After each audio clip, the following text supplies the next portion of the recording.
My name is Daniel. I am 34 years old. I live with my wife, Clara, in a quiet town. We have been married for 7 years. To everyone outside, we look like the perfect couple. People say we are lucky. They see us smiling at dinners, holding hands at parties, laughing together in photographs, but no one knows the truth that hides inside my home. At first, I believed in Clara completely. She was beautiful, gentle, and kind. I thought she was my gift in life. She worked as a teacher in the nearby school. She loved books, children, and music. Every morning she kissed me on the cheek before I went to work. Every evening she asked me how my day had been. She made me feel like the luckiest man in the world. But small things began to disturb me.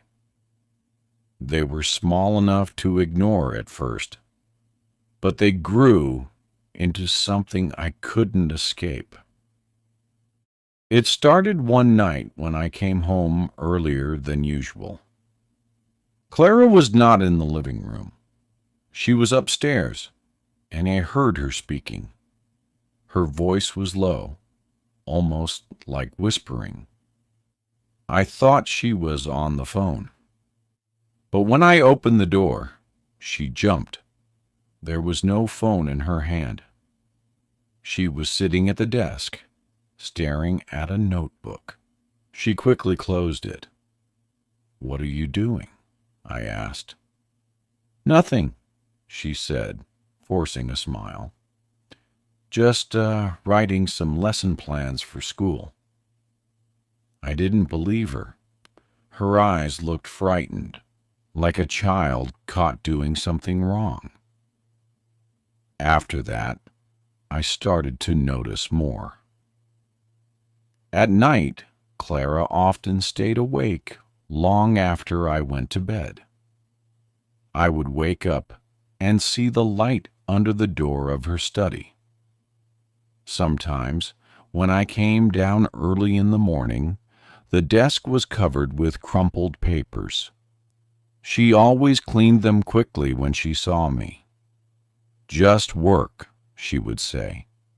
"Don't worry about it." But I did worry. One evening, after dinner, she went out to buy groceries. I told myself not to, but I went into her study. I searched the desk, the drawers, the shelves. At first, I found nothing but books and papers. Then, at the bottom of a drawer, I saw it. A red diary. I picked it up. My hands were shaking. I knew I should not open it, but something stronger than guilt pushed me. I had to know. The first page looked normal. Notes about her day, her students, and her thoughts. But as I turned the pages, the words changed. They became darker. She wrote about people in our neighborhood, their names, their habits, where they went, what they ate, what time they returned home. She wrote about how much she disliked them. She described their weaknesses. She described how easy it would be to hurt them. My breath caught. My heart pounded. What was this? I read more.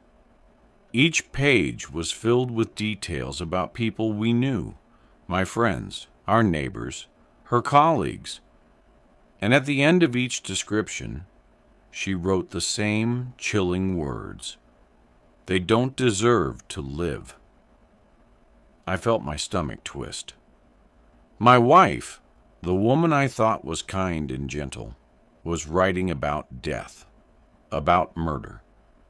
That night, I couldn't sleep. Clara lay beside me, breathing softly, like an angel. But I knew something was wrong. The next morning, I tried to act normal, but inside, I was shaking. I watched Clara cook breakfast. I wondered if she knew I had read her diary. I wondered what else she was hiding. Days passed. My fear grew. I began to follow her. After school, she didn't always come home right away. Sometimes she walked to the old abandoned factory at the edge of town. She would disappear inside for hours. One night, I couldn't stop myself. I followed her inside. The place was dark and empty. The air smelled of dust and rust. I moved quietly, my heart beating hard. Then I heard footsteps. Clara was standing in one of the rooms. There was a table in front of her. On the table were photographs of people. Some were our neighbors, some were strangers. Their faces had red X marks drawn across them. I felt dizzy. My wife was planning something. I stepped back, but the floor creaked. Clara turned. Her eyes met mine. "Daniel," she said softly. Her voice was calm, but her eyes were sharp. "Why are you here?" I couldn't speak. My mouth was dry. She walked toward me slowly. "You shouldn't be here." "What are you doing, Clara?" I whispered. She smiled faintly.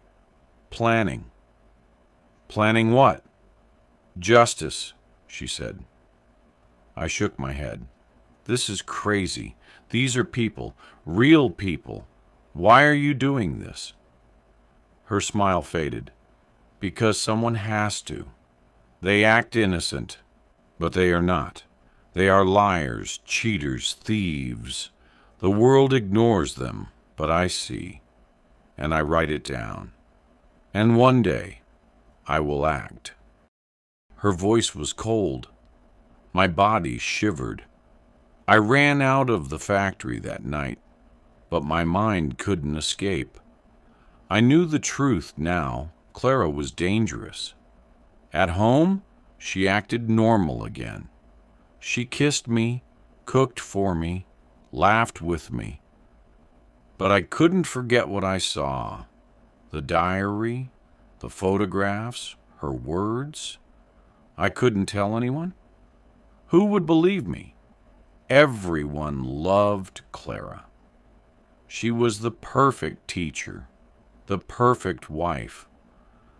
But I knew another side. I tried to burn the diary one day while she was out. But when I opened the drawer, it was gone. She had hidden it somewhere else. That night, Clara looked at me across the table. She smiled. "Did you find what you were looking for?" she asked. My blood turned to ice. She knew. From then on, I lived in fear. Every day, I wondered if Clara would act on her plans. Every night, I lay awake, listening to her footsteps, waiting for her to open the bedroom door.